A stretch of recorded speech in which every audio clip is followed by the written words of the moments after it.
Il a sauvegardé ceux qui battaient alcool. Il a protégé ta femme. Il a protégé ton mari. Et il ne cesse d'être un bon protecteur. Tu peux lui dire quand même merci. Aucun des pauvres ont exposé les pour l'amour de lui. Alléluia. Le sang de l'agneau nous purifie afin que nous devenions des gens intelligents.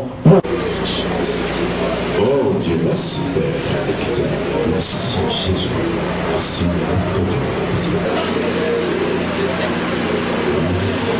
Merci mon Dieu. Nous cimentons la victoire, le succès de Jésus en ce lieu, parce que nous sommes les enfants de victoire, les enfants de triomphe dans la victoire, que nous prions dans la victoire, que nous la victoire, parce que la victoire, c'est à notre image, selon notre ressemblance, au moins de notre image. Qui voulait tout simplement nous parler de l'unité.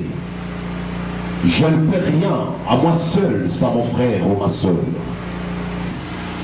Mon Dieu, laisse que ton regard favorable et donne gloire à toi, notre Père. Glorifié soit ton nom Jésus. L'unité, dans l'union, la cohésion, par le Saint-Esprit. Merci. Que la puissance du Saint-Esprit meute rien de nous, Seigneur. Tout de toi, pour la gloire de toi. Laisse que ton règne nous vienne, parce que nous te connaissons et nous te connaîtrons toujours. Nous te craignons et nous te craindrons toujours, parce que tu es notre mobile et vision. Or, avec tes révérends, que tu te choisis, les hommes de Dieu, les femmes de Dieu, les uniques sacrificateurs qui ont été appelés pour annoncer le vertu de celui qui nous a appelés. Toujours prépondéré, le plus grand de tout soit. Il est dit d'être loué, il est dit d'être encore acclamé très fort par rapport à ce qu'elles sont en train de faire. Alléluia. Autour d'un nom, autour d'un idéal, autour d'une mission. Pour ce faire, nous allons recevoir quelqu'un. Ah, il est l'archevêque. Il est plus sensible. Pendant que je vais devoir appeler l'homme de Dieu à s'avancer, parce qu'il y a certains langages qui disent que les hommes de Dieu sont étonnants pour les acclamations. Ou soit ils acclament très froidement. Mais aujourd'hui, ce serait l'antithèse de ce que les autres pensent de vous. Pendant que je vais devoir appeler l'homme de Dieu, l'archevêque capitaine Mbombe, Antoine, pendant qu'ils avancent, nous avons les acclamations.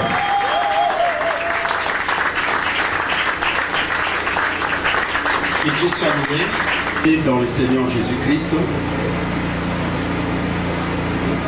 le représentant du ministère de la Justice, plus précisément représenté par la direction des cultes et associations, Excellence, ministre, homme de Dieu, révérend pasteur, mesdames, mesdemoiselles et messieurs, distingués invités.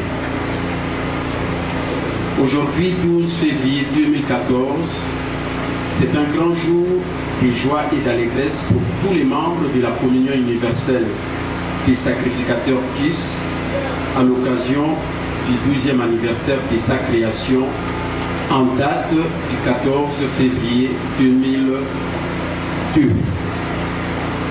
Nous sommes très heureux de nous retrouver ensemble en ces lieux de culte pour fêter ces moments de faste dans le Seigneur, cela malgré vos nombreuses préoccupations.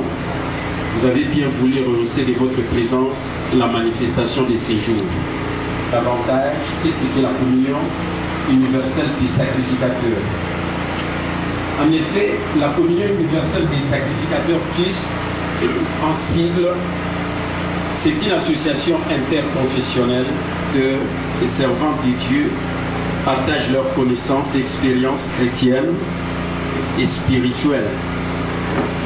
Sa vision, c'est parvenir à l'unité pour garantir le travail de cohésion de l'Église, corps de Christ, à la lumière de la parole de Dieu dans Éphésiens chapitre 4, verset 13.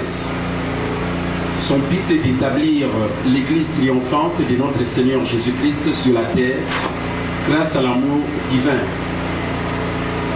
Il est donc une œuvre pour les nations. Et parmi ces objectifs poursuivis, il y a un, préparer les peuples de Dieu à l'enlèvement, harmoniser les couples du pasteur et fidèle au travers des enseignements liés au mariage, s'équiper avec un bagage intellectuel dans le domaine de la théologie pratique, ancienne, exercer des activités, créer des ressources en faisant des projets à caractère éducationnel, économique et social pour le développement du pays. Encadrer les mamans en leur apprenant divers procédés techniques pour leur épanouissement socio-économique. Prix et la recherche de l'unité de la foi. Les actions sont des éléments primordiaux pris en compte afin de parvenir à l'unité parfaite. Et quant aux moyens, référons-nous en Ecclésiaste chapitre 10 verset 19. Étant une association, un corps de croyants, la participation aux frais pour une contribution de chaque membre est jusque-là le seul moyen. Et venons-en aux membres, tout pasteur visionnaire de l'église locale peut se faire membre. Bien-aimés dans le Seigneur, révérend pasteur et homme de Dieu, distingués invités, représentants du ministère de la Justice, ici représenté par la direction des cultes et associations, nous voilà plus qu'informés sur la communion universelle des sacrificateurs, de sa genèse historique, but, objet, action, membres et moyens. Pour clore en définitive notre propos d'aujourd'hui, nous réitérons nos remerciements à vous tous et souhaitons joyeux et bon anniversaire à la communion universelle des sacrificateurs au nom de notre Seigneur Jésus-Christ. Je vous remercie.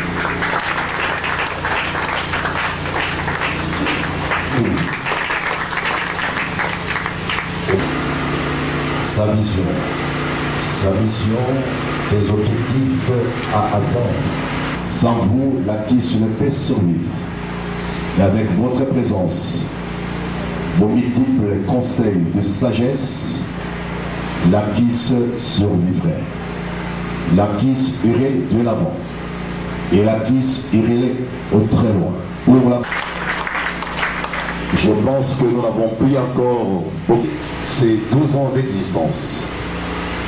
C'est pourquoi nous sommes dit qu'il serait mieux que nous nous retrouvions en famille pour parler de la Kiss, pour festoyer avec les amoureux de la Kiss que nous sommes, et que la gloire de Dieu se répande sur nous. Et de là où nous pourrons nous retrouver, nous vous en supplierons de prier toujours pour la Kiss. Parce que l'émission, comme vous connaissez, une mission qui consiste à détruire la vie en abondance. Il nous a laissé réellement un modèle à pouvoir suivre. C'est l'amour. Et cet amour du prochain. C'est les engins, les artisans primordiaux réels d'une grande église en pleine expansion. C'est la fête déjà qui commence.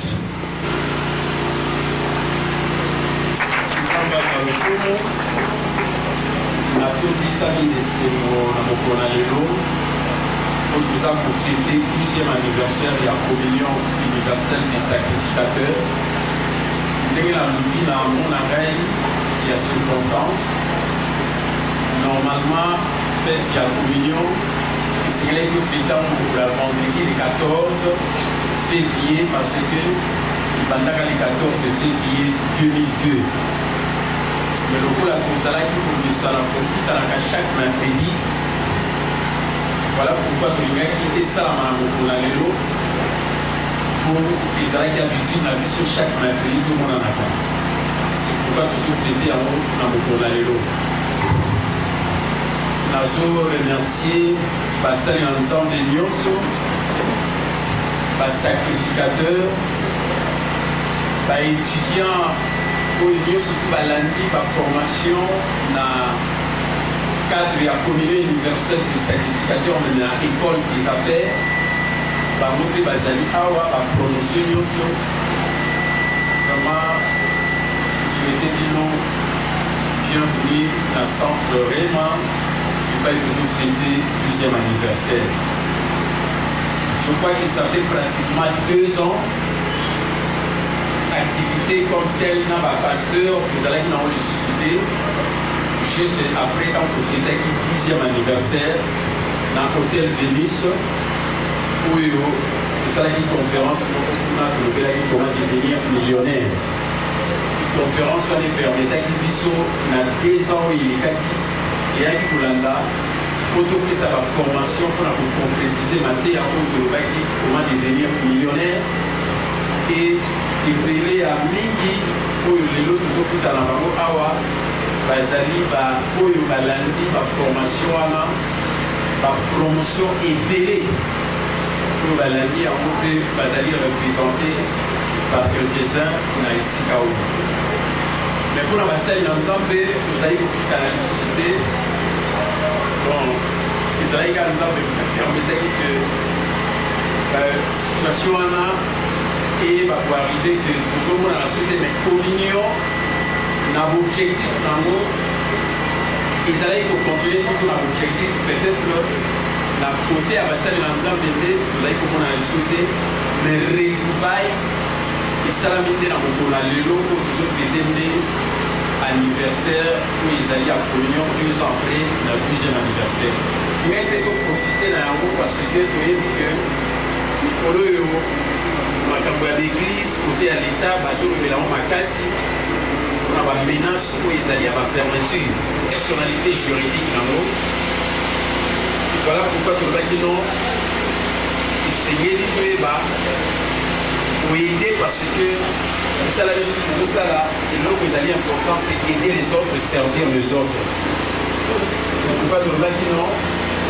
Donc pour la communion universelle des sacrificateurs, association confessionnelle, ils allaient reconnus dans le ministère de la Justice, là de la communion, tout ça la liste, il y a un pasteur à communion, Nazan Amo Awa, pour le coup aussi, papa Kanga, pour la secrétaire.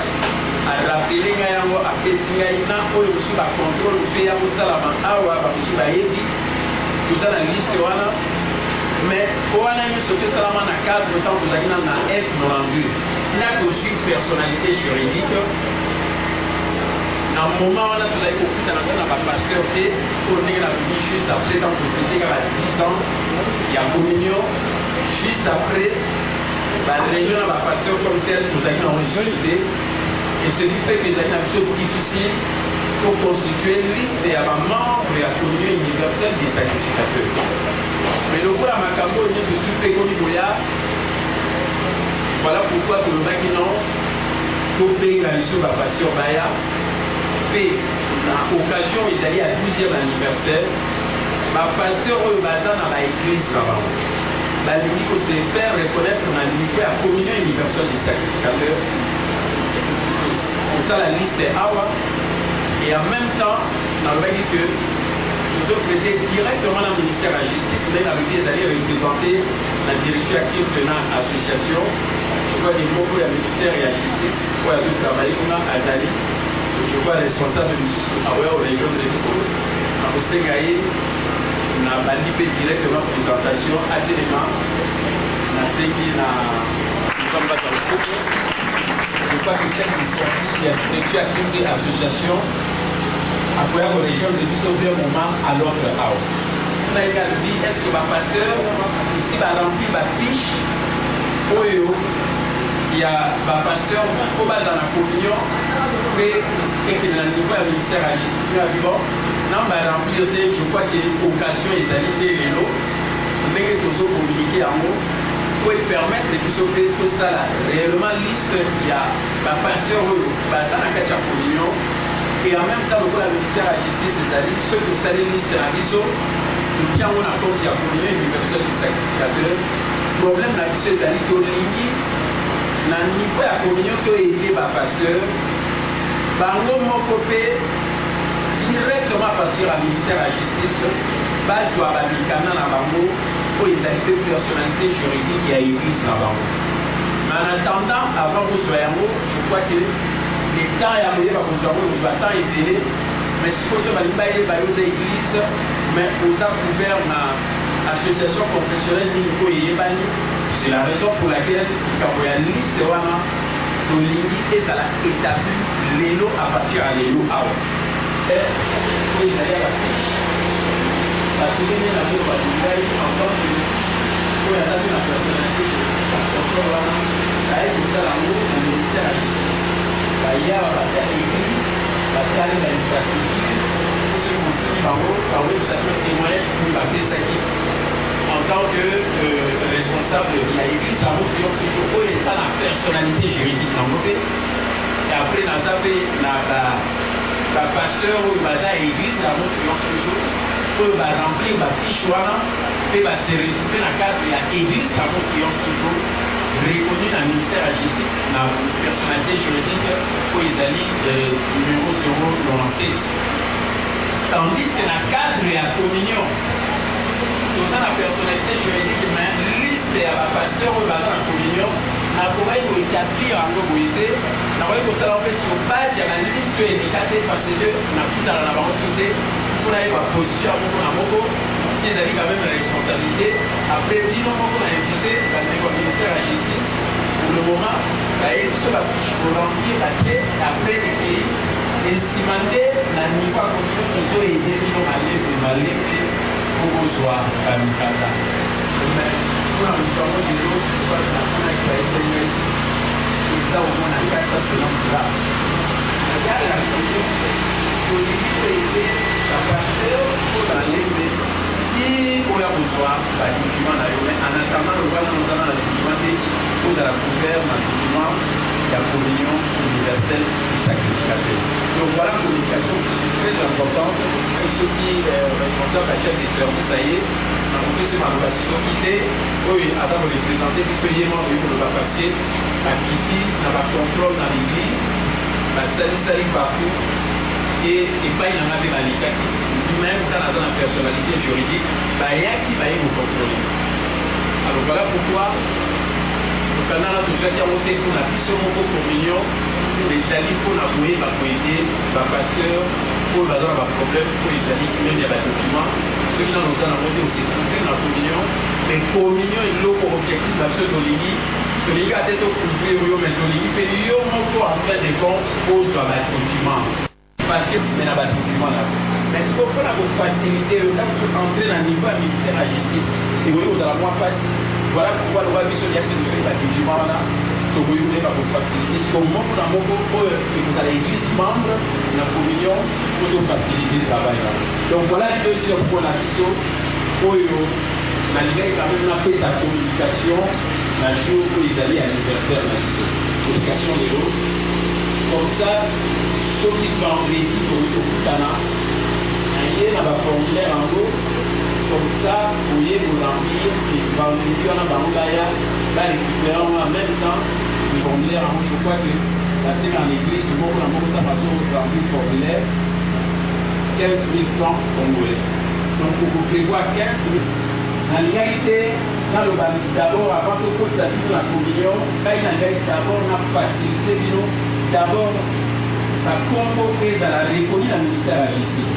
Processus ils allaient battre les listes aujourd'hui va formulaire 15 000 francs pour remplir battre les listes pays voilà communier dans l'église et après tout ce montant pour vous dans la vendredi nous bali kolobela sikoyo qu'est-ce qu'il faut na moto oyo azali na kati ya communion et là on y a kozala nango pour ba reconnaître les azali membre aza na carte na ya membre aza na attestation na ye ya oyo ezali affiliation voilà ba élément wana oyo ezala interne après ba crédit to oyo ba kosenga bino je crois il a été ba mususu dapi na mikanda na ba commune et pas église ezali parce que bazo senga pe ba document ba biloko ya église oyo et pas église ezali mais na commune nalo donc biloko wana nyo surtout to olinga to ye bango elle la paix du camp d'église tout comme si ba lingi ba ya kotala contrôle est-ce que bon normalement communion sur la siège nango ezo représenter déjà ba mususu wana balandela bino badetail po wana babilo mosusu wana soki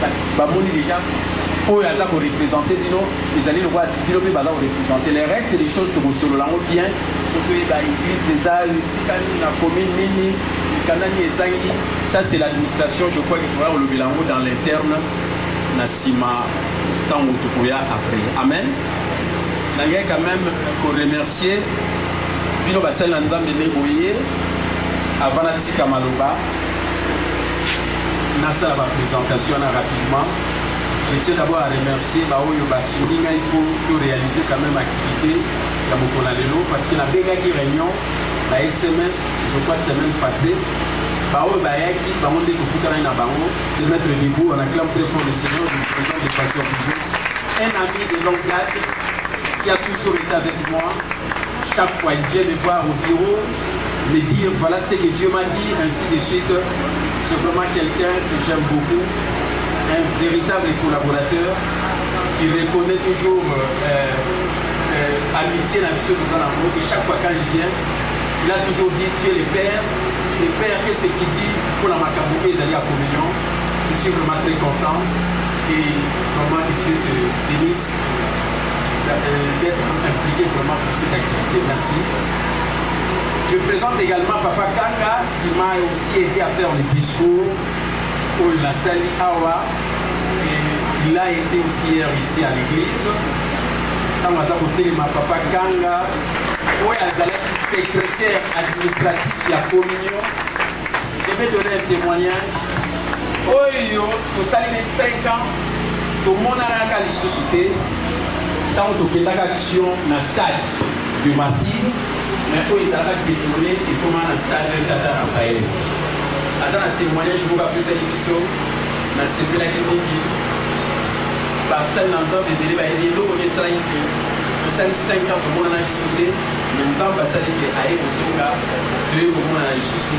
Pour te continuer sur ce que ils allaient nous faire la santé. Amen. Vraiment, dans ma femme, le béni, Papa Kanga. Merci. Na bilan nous sommes mouillés. Quand on a vu la tout dans l'organisation AWA, d'un moment à l'autre, pour se déplacer AWA, prendre quelque chose aussi, acheter parce que de veille pour tailler dans la raille à monter. Et dans la Baoyo, d'aller impliquer pour un ballon agréable pour le journal et là, je présente mon épouse, Chérie Adolphe. Il a déjà fait. Il a toujours été à mon côté. Il m'a toujours aidé dans la mesure du possible. Voilà, dans la mesure à Koumi Soto, à Talaki Nabamoto, après il rejoint les gars, à Tili Bamoussouna, entre autres, prophétesse Charlotte Mavese. Et je vais témoigner de Charlotte Mavese parce qu'elle est la première personne dans le premier bandit des 14 et toutes les personnes qui étaient à cette première réunion, Oyati Kalanangaï, c'est la prophétesse Mavese Charlotte. Dans ma voyage, on vous présenter Biloye et par contre, vous avez qui n'a niveau à cuisine pour vous servir sur le volant de leur activité agréable. Chérie Naé, peut-être que je vais faire la communion, je vais vous dire par exemple, chérie Naé, il y a un conseiller dans le sacerdotal. Conseiller sacerdotal. Vous êtes pareil. La maman, Marie-Christine. Vraiment, communion de Gébani, conseiller, même si tu as un matin au budget, à la toujours dans la vraiment, je suis très content je vais présenter ma collaborateur dans la communion, même t'as 2 ans. Nous l'église à qui on doit faire la réunion, mais avec moi, groupe restreint, il y a un pasteur, que vous avez se réunir dans la comité. Et ils étaient avec moi, on faisait des réunions, bien que vous étiez plus en mesure d'atteler les autres. Et je tiens quand même à présenter des fidèles collaborateurs dans la communion. Je commence par le secrétaire qui travaille avec moi, le pasteur Félicien Maïké, la directeur Chiga Mounongo à Télémi, Ancien Tassoua à Télémi, maman professeur. Ambassadeur Patrick Tété, DEO, à Zawara, et Pascal Gabambou. C'est le moment, il y a 100 fois là, vous avez compris dans la suite des autres sur la musique où vous allez à réunion, où ils vous permettent de mission et leur je tiens aussi à remercier les autres. Oh, la dernière qui fait ensemble, peut-être que je ne saurais pas citer tout le monde, mais en bloc, bah oui, mieux surtout, nazali mpe na kati ya komite oyo ezala paster Pukuta atelemi osela yo mpenza me maboko na présence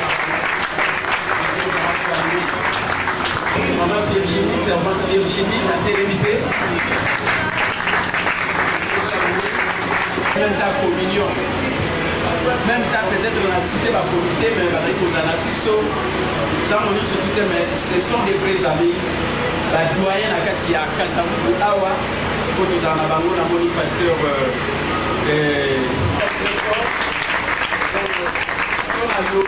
Na Katamou, ils ont un pasteur, tu as eu beaucoup tapé. Donc, toute l'activité en dehors de lié, et j'ai des amis où chaque fois ceux qui l'activité c'est la tanga gâtée. Mais bah où t'as qu'à mon sika, ils me portent vraiment dans leur cœur et je tiens vraiment à remercier les baou, le pasteur Manassé. Ah, il y a un petit vraiment dans le bagage. Quand si quand la chambre donc ce qu'on veut dire chambre et nigani les abangos na tête à la façon de la chambre là côté à dire ainsi de suite va accompagner bango au téléni vidéo ce coup na tête à façon pour le fan na bango au téléni et de son merci et chaque fois il me dit président je suis ici je parle de la communion il fait ses mêmes rendez-vous c'est le pasteur Richard, chaque fois que sur la Mikoya Awa, Azali Labiso, vraiment je tiens à vous remercier parce que vous êtes toujours des gens. Maman, la communion, papa, qui t'a dit, ah, il y a Azali Awa, t'es pas qu'à la fin, maman, maman Chantal. Après, nous avons posé un ensemble de mots à Tinké la Raï. Moi, nous avons eu à la papa Raï, après l'évangéliste à Raï, à la vie du Seigneur, mais la déclaration de chaque fois. Et c'est une fois. Dans le cadre de l'école des affaires, la formation, la monnaie apôtre Inga, la monnaie pasteur Gelo. Namoni pasteur papa papa René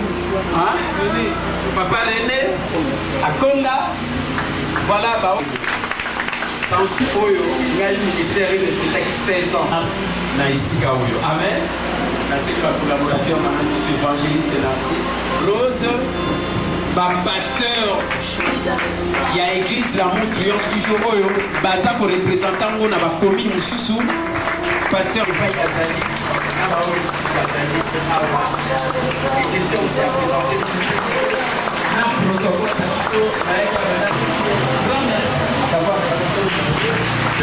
c'est vrai, il y a des contrôles qui se font, disons,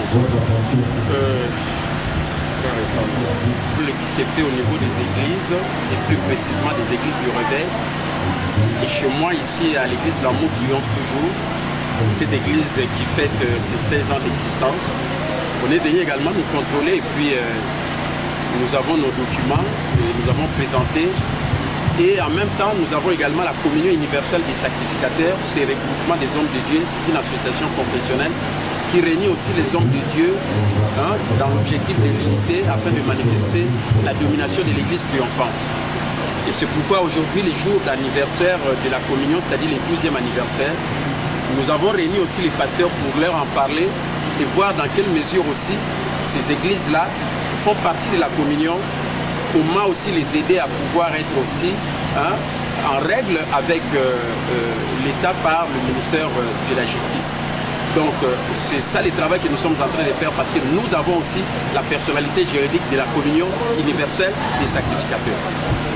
Bon, c'est le problème de contrôle, c'est le problème de la réglementation, c'est-à-dire l'État a soulevé un certain nombre de problèmes. Et ces problèmes-là, c'est ce que nous sommes aussi en train d'examiner pour voir dans quelle mesure on peut résoudre, c'est-à-dire apporter aussi des solutions à ces problèmes-là.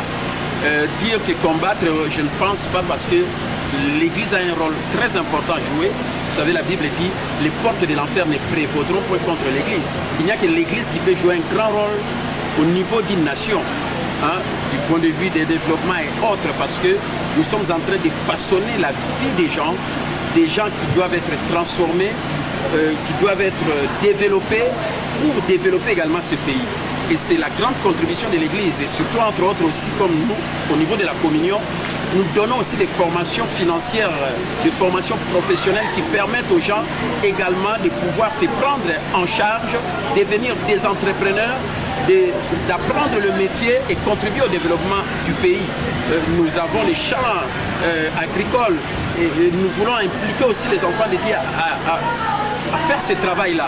Donc l'Église a un rôle très important à jouer et c'est un partenaire social de l'État et je crois qu'ils doivent travailler de commun accord pour voir s'il y a un constat qui a été fait, voir dans quelle mesure on peut arranger cela, mais dire qu'on ferme, je ne pense pas que c'est dans ce sens-là parce que l'Église a un rôle très important. Le souci de mieux faire les choses. Il a toujours recherché l'excellence. Amen, amen. Et aujourd'hui, 12 ans, je bénis Dieu parce que je crois que le chiffre 12, c'est le chiffre de l'administration. Je crois que Christ avait 12 apôtres et je sais que la 4 n'a 12 ans, qui s'appelle ça, la souci à Makamane, les collègues. Alléluia. Et au travers de Cus, une fois de plus, c'est la communion fraternelle. Aujourd'hui, il y a beaucoup d'hommes de Dieu, Otoïba Nabango Nandiana Cus. yango tozala irreconnaissante parce que nzambe aza nzambe ya communion fraternelle, aza nzambe ya bomoko. Wana nazomona bamama nanga Marie Senga, nazomona mama Alpha Pambu, nazomona Evangile Daniel, namoni papa Bukuta kuna, namoni Sek, namoni vraiment papa Munongo, papa Aimé, bango nyonso tu finalement nzambe apambola bino mama koza lipamboli makasi mpo na tia na biso lelo na nzela na Cus tosangani toyebani toyutaki mboka Cus esangisi biso. Voilà pourquoi nous devons remercier le Seigneur pour cela, encourager l'homme de Dieu pour ce grand travail. Homme de Dieu, si nous pouvons encore lancer des très bonnes acclamations pour la gloire de notre Dieu, en faveur de cet acclamation pour ce Dieu merveilleux. Azalzami. Voilà, il a toujours été un exemple de bonne mœurs, un exemple de fidélité. Il a toujours dit Libala et bien. Alléluia. Et puis ça va aussi pour Sarah et Rolanda Bonasima. Amen, amen. Et quand même, tu vas lire ces quotas parce que tu choses ton Nara Banzela. À tout le monde, tu vas mon avis, amen, amen. Pour ça, jaloux, n'a pas la tête, n'a pas pour la moitié. À ce quand la moitié, ma mobile n'a pas suivi, ça au quota boy. A eu cause vraiment, papa ya, à Kokisa, Zamba pas pour la moitié boy. Tes bichons, Zamba, c'est bichons bassia boy. Tes maman, tous à la moitié, ma boy, pour la soutenir au sein de Et je termine par dire merci encore aux hommes de Dieu de l'EATT, vraiment, qui ont toujours été fidèles. Lorsque je vois l'évangéliste Narcisse, je vois vraiment l'équipe Yabasai Nzambe, Almama Nzamba Pambola Bino, vraiment, pour être Makasi, à mon temps aussi, et où en partie, il y a équipe noyée. Alors, il y a ce pambola baza téléphoné na tata oyo, na kosunga, Nzamba Monabino, na pamboli pe libota na ye, na pamboli banda pe famille Mobimba, pe libota oyo, pe sibiche sika oyo, pendant que tu dis que l'église est venue se foutre là, ils ont kemba na kofuta banda ko balwaye, na libota oyo balimi ko pesa et sika pona ndako na Nzambe, pour que stabilité ezala. Si quelqu'un Nzamba pambola maman, a pambola susu libota de femme pona biso Antoine, et bakoko libota Mobimba, pour la pays na kombo na Yesu. Si quelqu'un Nzambe a pambola biso na kombo na Yesu. Merci beaucoup. Merci beaucoup, homme de Dieu. Mbote la biso. Mbote la Yesu. C'est pas pour la lokumu na Yesu. Soki na za o na za ezali papa wa. Ai, na appel na ngai. Le temps on a poussé na ki na papa, na zwi ba enseignement ya ndenge na ndenge. Apesi nga ndenge na kobanda mosala. Na fandi na banu ko encadrer. Lelo na za o na za. Vraiment, na za reconnaissance na papa wa. Apesi nga mayele ebele. La ndenge ya kokamba mosala ya kosala mpo kotelemisa mpo koencadre bato oyo okotravaille na bango malgré nalekaki na badifficulté ya ndenge na ndenge me Nzambe asali ntango na koya pa papa ngai papa tala boye papa alobi ta sala boye zongisa boye sala boye yango wana soki okei zongaka na se ya makolo ya papa oyo apesaki yo mayele soki otunaka motuna te okozala zoba me soki ozotuna okozala zoba te okozala mayele yango napesi merci et pas la papa mangaye na oyo musu esalaki lelo na temi na komi na ministère efandi nazo encadrer ata na zate bato bazosala pe na komi koloba na miso ya bato oyo nazali koloba te nakomi koloba vraiment nzambe atie maloba kati na nga likolo ya papa oyo yango naza reconnaissant na ye kopesa merci napesi témoignage mpo aza papa moko asali ya mingi mpo na nga alobi mpe mingi nde mosusu azoloba na nga nga nalobi papa mpe makambo boye naokoka te alobi okokoka soki nalobi okoka te nga bino naokoka te ape okoka telema oyoka soni te sala na telemi mpe nasali soni elongo lelo nakomi mosala nzambe mpe lelo nakomi paster nalandi mpe cours ya théologie nazwi mpe diplôme na nga ya théologie ya licence vraiment nakumisi nzambe likolo ya baconseil ya papa oyo nalandi leadership nalandi bacours ya ebele yango napesi merci naye kotémoigne mpo na papa na nga nzambe apesa yesu makasi abakisa mayele lisusu ebele mpo te akoba kopesa biso mayele oyo tokokoma nango na mosala oyo nzambe apesi biso tika esika yesu azozelela biso tokoma na mosala oyo mpe napesi mama na biso ya Dolphine merci na ndenge alandisaki biso baenseignement tozwi babiloko ebele ya kosala lelo nakoma kosala bacteron so nasali yango nake kotika na ozanga lipa te mpo yalobi na biso ke osala sambela ntango ozosalela nzambe sala eloko moko mpo esungaka yo osala mpe na mbongo mpo ntango balobi ozangaka mbongo te mpo toza bazwi mpo mosala ya nzambe nyonso aza mozwi yango oyo napamboli mama na nga nzambe apakisela ye ebele nzambe aprotege ye apesa ye susu boyebi koleka mpo te ntango nyonso akoba kopesa biso maye oyo ye aza nango yango napesi merci na libota mobimba ya kis bandeko nyonso tozalaka na bango bapaster baprofetese niyo nyonso napesi mbote na kombo na yesu nzambe apesa biso so makasi totelema tokende liboso mpo te mongo na fasoni na komonisi amen. Il est écrit dans le livre des Proverbes que le paresseux ne rôtit jamais son gibier. Il est multisystème, il est multistandard. Il peut encore te compléter autre chose à faire outre ce que tu es, homme de Dieu. Amen. Témoignage Moussousou. Nalinga papa ndombe mbombe makasi. Pone logo moko. Oye komi rare na Congo, l'église à Congo, amen. Ata tolaka na munogone chaque jour, chaque fois que l'église est triomphante. Amen. Et là on a ça sur la kena ke fona zonga yango parce que ata mutu moko le yoka ke atemonaga église c'est longa. Donc l'église est longa, ndelo ko sala kena kanga mana ilo amen. Pour nous battre délivrance moi comme aussi la team colonie.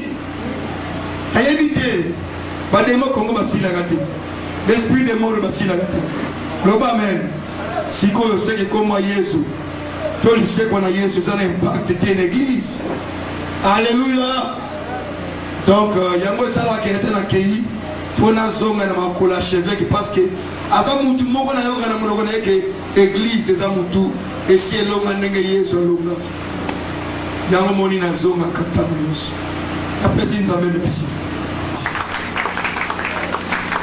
Je n'avais pas d'humain. Mais il était tout le temps dans le désert. Mais curieusement, nous avons vécu. Où c'est au moyen du Jourdain. Il recevait les gens. Il leur disait, écoutez, moi, je vous baptise du baptême de la repentance. Il y aura quelqu'un qui viendra après moi. Celui-là est plus grand, plus puissant que moi. Celui-là vous baptisera du baptême du feu et du Saint-Esprit. Je ne suis pas même digne de découdre les lacets de ses sandales. Et plus loin, il verra Jésus-Christ s'amener dans le Jourdain. Sincère qu'il était, reconnaissant qu'il était. Il dit, voici l'agneau de Dieu qui ôte le péché du monde. C'est ce qui marque les hommes de Dieu, les femmes de Dieu. C'est ce que moi j'appelle l'église congolais. Les Congolais, dans tous les secteurs que ce soit, ne s'acceptent pas mutuellement.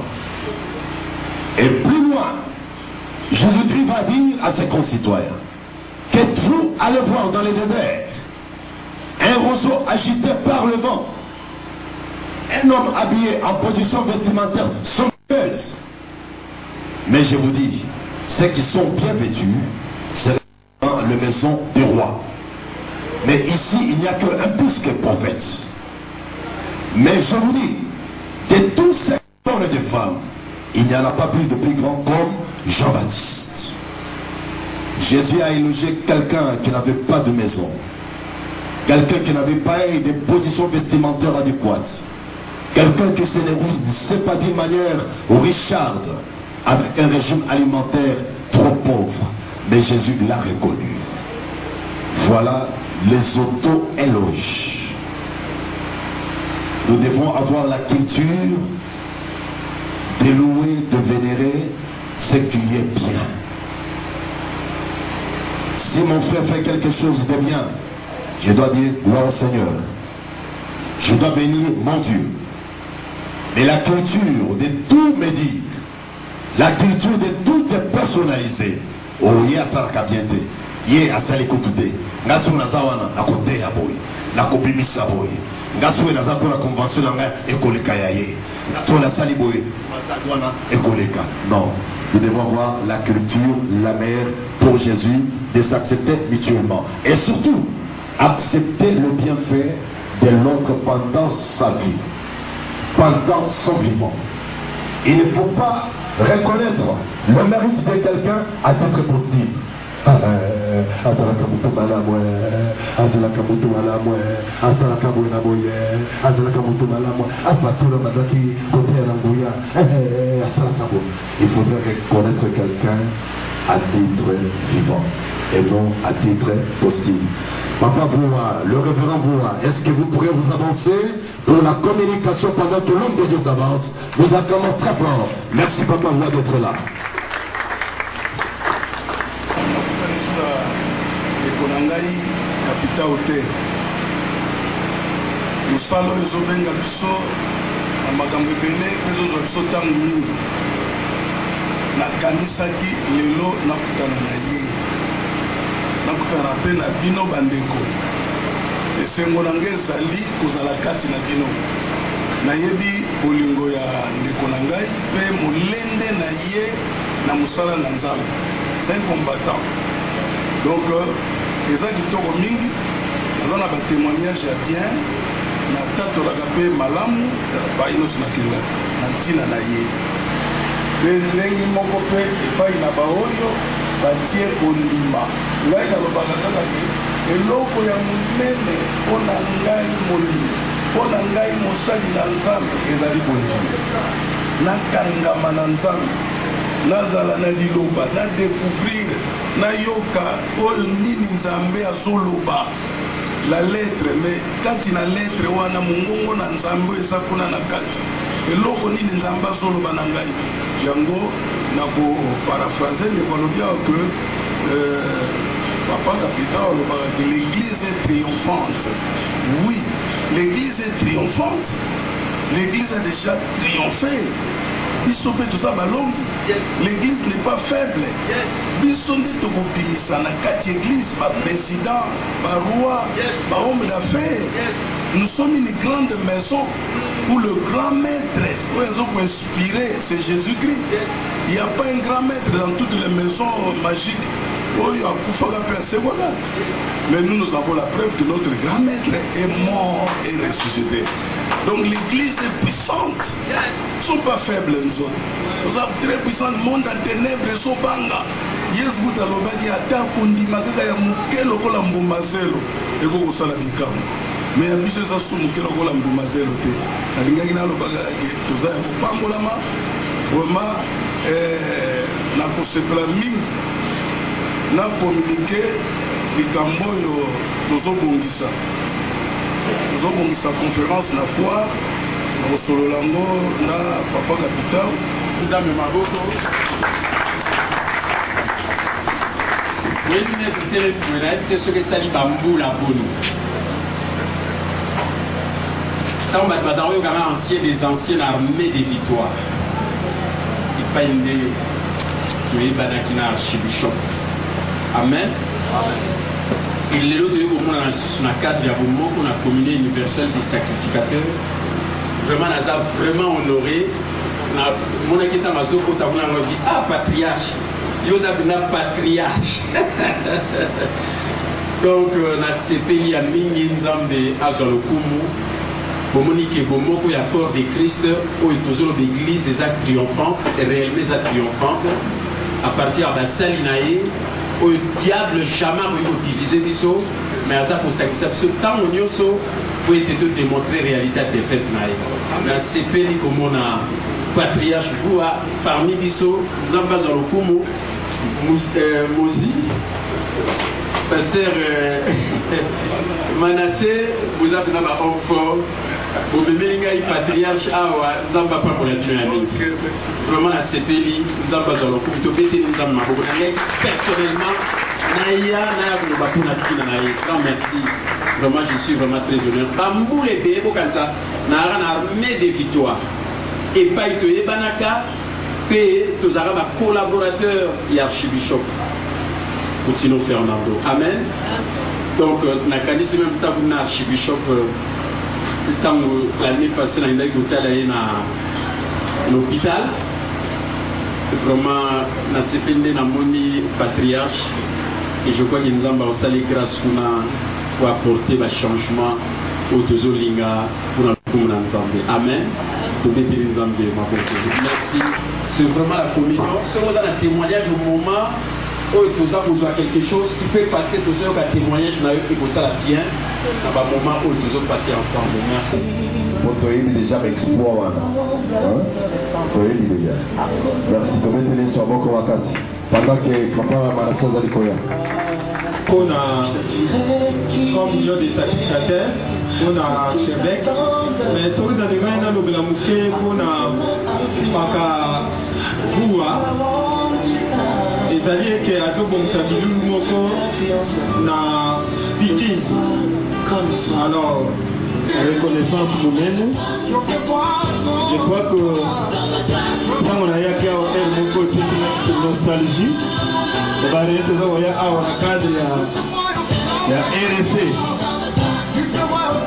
peux témoigner d'abord au sujet de l'homme de Dieu, Capitaine. Je peux vous dire sincèrement que le temps qu'on a passé avec lui, c'était le cas de l'ERC. Les apéros de mon corps à mon avis que pour les choses marchaient bien. Amen. Il y avait vraiment de l'ordre et on sentait vraiment qu'il avait l'amour d'aider même les serviteurs. Je me souviens période où au couple à moi aussi. Mais la mona, l'issal c'est où t'as qu'un d'ailleurs c'est là que oh yombo où la poche na yemoko. Quoi c'était $50. Ça m'a beaucoup touché. Amen. Donc c'est un témoin que je garde dans mon cœur. Il y a longtemps dans yoga qui organisation. Oh, je me suis dit en tout cas, il y a longtemps que je l'ai vu. Je dois aller concevoir comme ça, tout à la commerce qu'on peut encore communier ensemble et aller de l'avant. Dans le cadre du ministère, dans le cadre de l'église corps de Christ. Amen. Je crois que c'est le témoignage que j'ai d'abord de la personne au ministère et à Papa Capitaine, mais aussi dans Nenge Tosangani Boy Awa. Vous savez, quand les hommes de Dieu s'assemblent, ils ont une occasion où ils peuvent se force, suite à la communion, suite à témoignage mutuel, ils ont confiance, ma casse, il y a pour progresser dans le mystère. Même quand je vois, même moi il y a longtemps que j'ai vu le pasteur Boua, très longtemps je me souviens, très longtemps d'ailleurs même dans Boumissaï. Mais quand je l'ai vu, je me suis dit, oh yo yeto zaï. Je me suis dit en tout cas, c'est une occasion que nous avons à Salah et que tout le monde auto renouveler les anciennes relations, ou peut-être au Bungisa. Nous avons évité le nom. Amen. Que Dieu vous bénisse. Est-ce que vous voyez mon aïe? Attends, mon aïe, après ceux qui 25 ans, ceux qui 30 ans, c'est vous avez tout malin. Vous allez vous faire du combat quand il y a des choses. Vous êtes les colons, Maboko.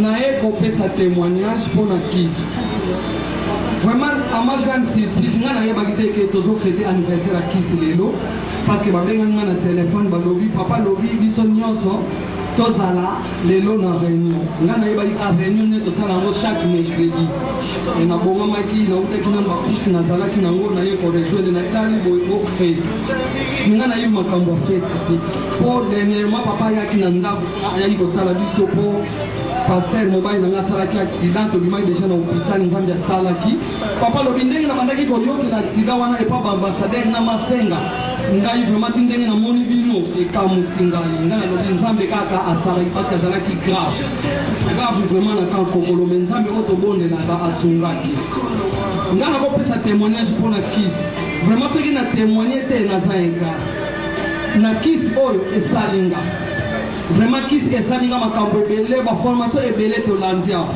surtout formation oyo mpenza nakangaki makasi oyo ezalaki ya leadership parce que ngai naza leader na église epai nazokamba visionnaire ngai moko mais bamakambo ebele ya leadership nayebaki te nayebaki kaka na ndenge na ngai kaka elongo na saint esprit mais koya kobagi connaissance a epa papa vraiment alobaki biloko moko ebele voire même ata na bana oyo toencadraka otomona mwana yango nalobaki kolinga kosheriri bana mingi te parce que soki ozosheriri mwana mingi akoya komona neti okomi camarade na ye me oza paster ngai nazali na mpila kosheriri bana mingi me bana wana yo ozosheriri nzoka ata aza na batala na ye aza na makambo le mosusu komona na modération azomona neti ye aleki baninga na makambo ebele mais orke sikoyo azali sikoyo na badefo de caractère na kati ya leadership mpe tozwaki yango ebele naye komona ke te mwana oyo ata aza na batala mais na badefo de caractère na ye esengeli na pusa ye mosika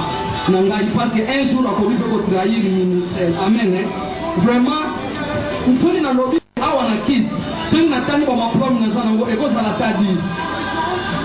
ata 10 parce que nalandi baformation ebele même formation oyo mpe ya koyekola kosala babiloko awa na mama Dolphine toyekolaki kosala bapeinture biloko ebele même couleur oyo eza na ndako ngambi nasalaki couleur wana ya Pierre de France mais nabengaki bato bapakola mpo ngai ndako eza étage moyen nakende komata te na baétage eza te me ngambo oyo nasalaki couleur wana mpe ebele esikalaki natekaki mpe mosusu esungaki mpe bana baza na université nafutelaki bango meme bafrai mosusu meme ata basilabis nasombelaki talaka IPC kuna basilabis donc cher mais esongaki kaka na peinture wana nasalaki mpo nazotia peinture na ndako peinture malgré nazoteka namoni yango donc ezokita kaka te neti ndenge yesu asalaki multiplication de pe wana donc naomona kaka ezofuluka kaka vraiment nzambe apambola mama Dolphine en tout cas papa vraiment nzambe apambola ye na ebele baformation tozwi awa même ata ndenge nakendaki na commune mpona kende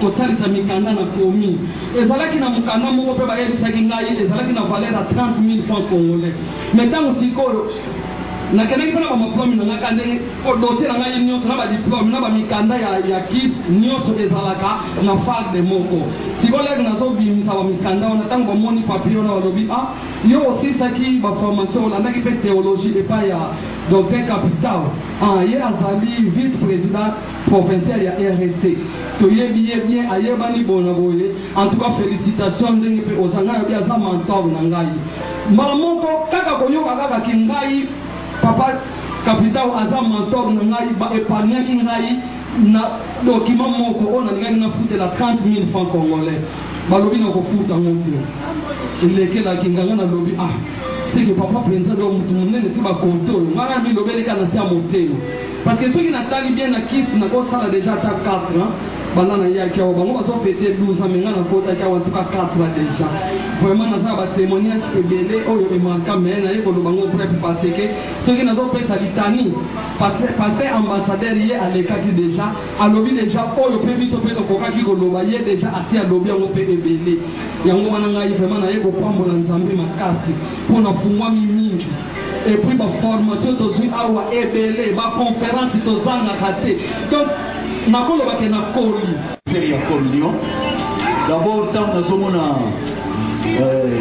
archevêque capital mombe mpo na ngai nabengaki na qualité ya pere nakanisi oyo nakoloba oyo nakanisi évêque mosi aza vraiment témoin oculaire vraiment lelo avant naloba d'abord na similie koloba na papa na ngai archevêque vraiment pardon nazolongo na miso ya bato nazwi mwa temps po dimanche le paster manasa ye alobi na ngai se souvenir na oyo papa wana asala mpona yo vraiment nazwi temps molai papa azoyokanga na mikitisi koloba limbisanga na temps molai nazwi c'est parce que archevêque azwa risque na vie na nga nayebi ke tozalaki église na paster manase paster Didier kibala ntango akufi vraiment totikalaki bato tosalaki papa mais na bandiaki ministère en 2004 vraiment na soki question mon pas docteur Lutala le bilanga yoso na ministère de sécurité ya batuni parce que eva inga coopérant na zalaki mingi chauffeur pembeni ya pasteur na lewa atuni hotel ya batuni etango na kota ki retraite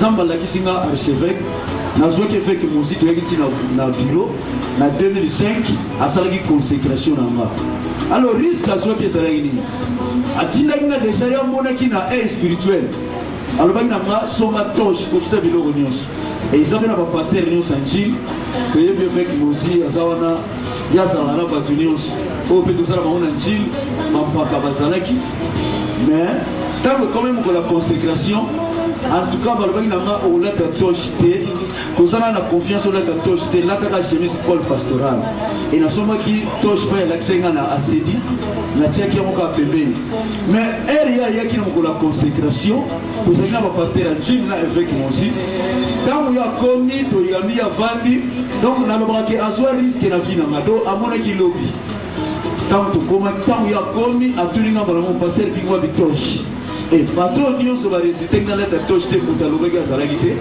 asala ki consécration alla tenga toche le même jour et ba raison ba lobeki te ngito ye banana ski ministère ko sala boy ye aluka ke loko na te donc azwa risque munene na vie na nga et puis tant na asali ngai consécration wana et comment ils sont dans l'école la marine école en 2005 et le retour commun en 2014 donc vraiment leadership au fond de l'église et mon commission vraiment a invité qui a eu pour célébrer il y a mon père qui a vraiment na musala oh il y a salikati na donc pour nga asa na qualité ya papa yango ko niatana bo lelo na yebite nini kokolo balanga zonga sima quel que soit le cas ndenge na lobi ke na lobi lelo zo yo kama na bikitisi papa zo mona nga na lobi ke communion bona nga o mwana za oyo isa communion église zo ko sa 10 ans et mituna batuna nga grâce ya école vraiment nzamba zo sunga kina apprendre na soi et na telema na te ya samola pas même côté ya mais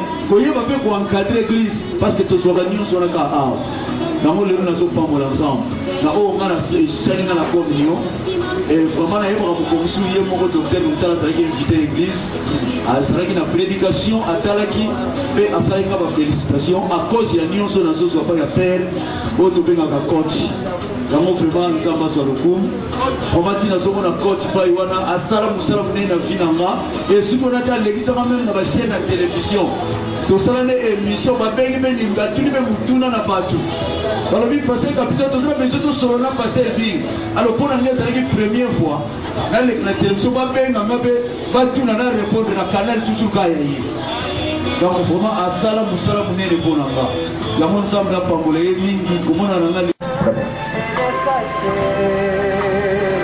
Moi de l'action, il va témoigner pour l'école des affaires. Il y a une moko ya premier promotion école des affaires.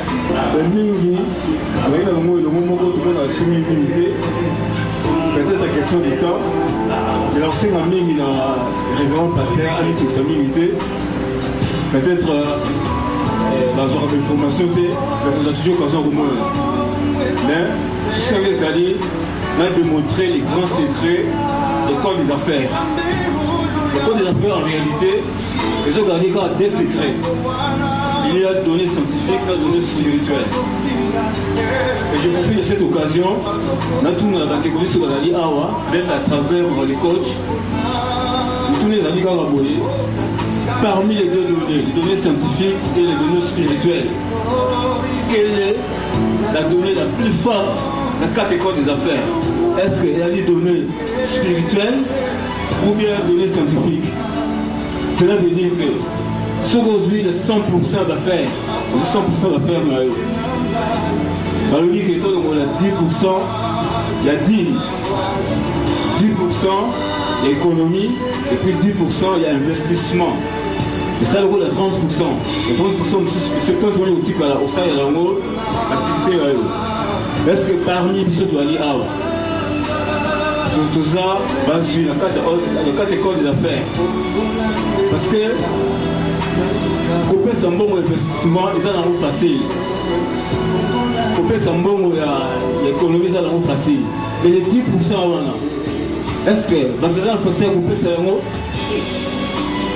Pour faire le cas de l'escola.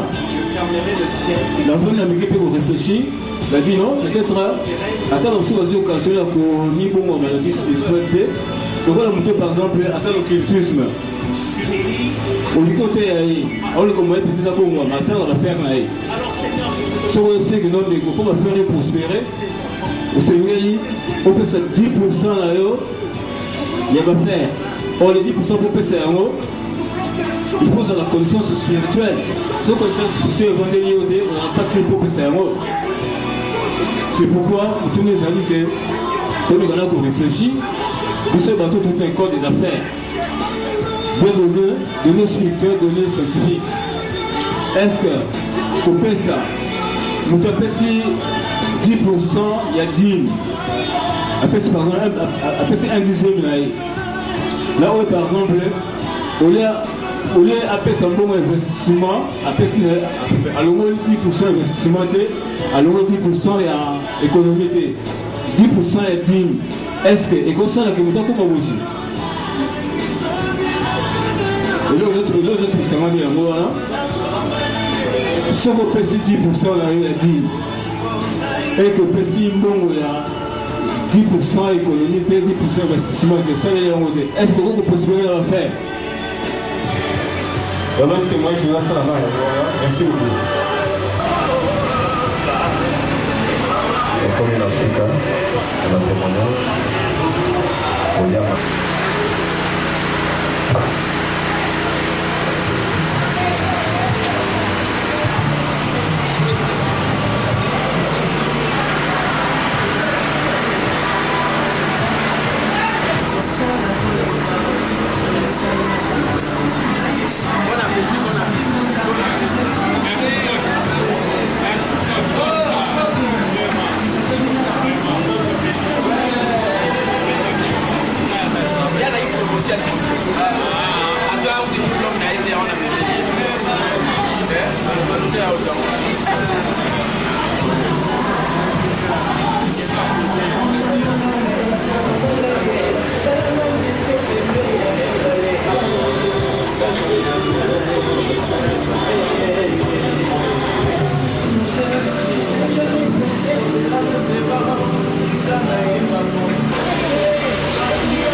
Thank you.